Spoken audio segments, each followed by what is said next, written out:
Hey everyone, Ed Dellis, steering wheel guy here.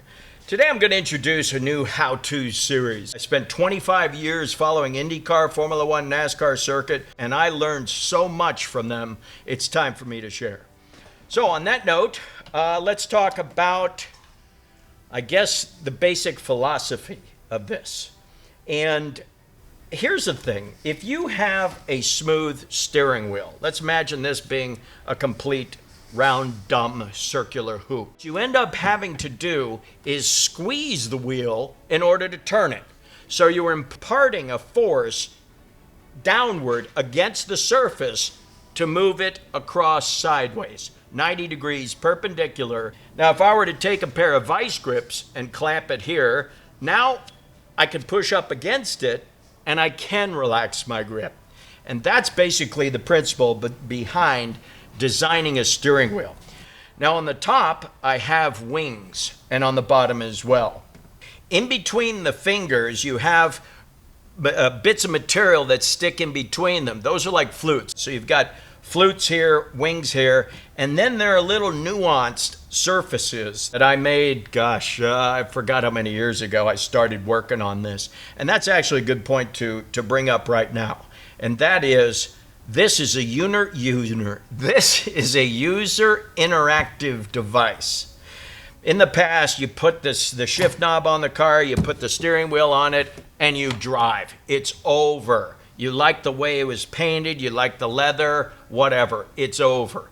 Not so with PersonaGrip. It becomes a user interactive surface. So when you're driving, and you notice that maybe, when you're turned this way, something that you designed into the steering wheel is bugging you. You see that? Maybe if it's bugging you, that is an opportunity to redesign the steering wheel to accommodate that movement or that motion, or in this case, line contact. You want to be thinking more now of your hands, because think about it. Ever since you were a little kid and mama put the bottle in your mouth, you were holding it, and when it fell, what did mama do? She squeezed your hand on it.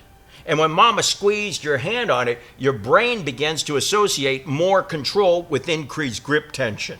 And that's exactly the opposite when you're trying to feel how a tire breaks away at the cornering limit. This is what they call the top of the Muse slip curve.